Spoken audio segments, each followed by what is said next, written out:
ဒီလိုပါအခုအချိန်မှာလူသားတွေဖန်တီးထားတဲ့အရာတစ်ခုကအိမ်ဆိုတဲ့ကဘာကနေဘီလီယံနဲ့ချီတဲ့မိုင်တွေအထိဝေးကွာသွားနေပြီးအသက်နဲ့တဲ့အခြေအနေမှာပြန်တန်းနေပါတယ်ပြီးတော့ Making Galaxy ရဲ့အလဲဘဟိုမှာရှိတဲ့အလွန်ကြီးမားတဲ့ Black Hole စီကိုတဲ့တဲ့ကြီးသွားနေတာပါ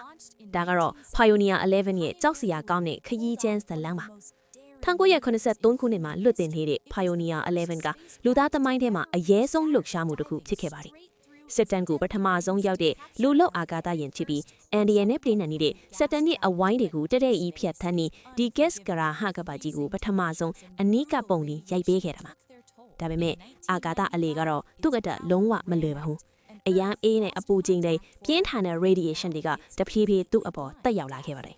နောက်ဆုံးတော့1995ခုနှစ်မှာ power ကငြိမ်သက်သွားပြီးကဘာကြီးနဲ့ဆက်သွယ်မှုလည်းလုံးဝပျောက်သွားခဲ့ရပါတယ်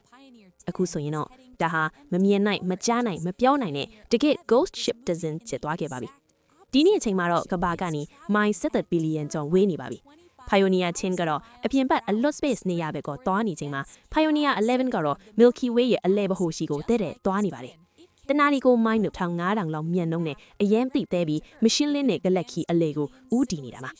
အဲ့ဒီရင်မှာလေသူ့ညီမ Pioneer 10လိုပဲ golden plaque တစ်ခုပဲပါလေအဲ့ဒီထဲမှာတော့ကဘာကိုဘလို့ရှာရမလဲဆိုတဲ့မြေပုံလေးနဲ့ပေါ့ဆိုလိုတာကတကယ်လို့ galaxy အလဲဘက်မှာအလွန်တိုးတက်တဲ့ alien ဂျိုသားလူမျိုးတွေရှိနေမယ်ဆိုရင် Pioneer 11ကသူတို့စီကိုကျွန်တော်တို့ဘယ်မှာရှိလဲဆိုတာလိပ်စာကိုယူသွားနေတယ်ဆိုတာပဲ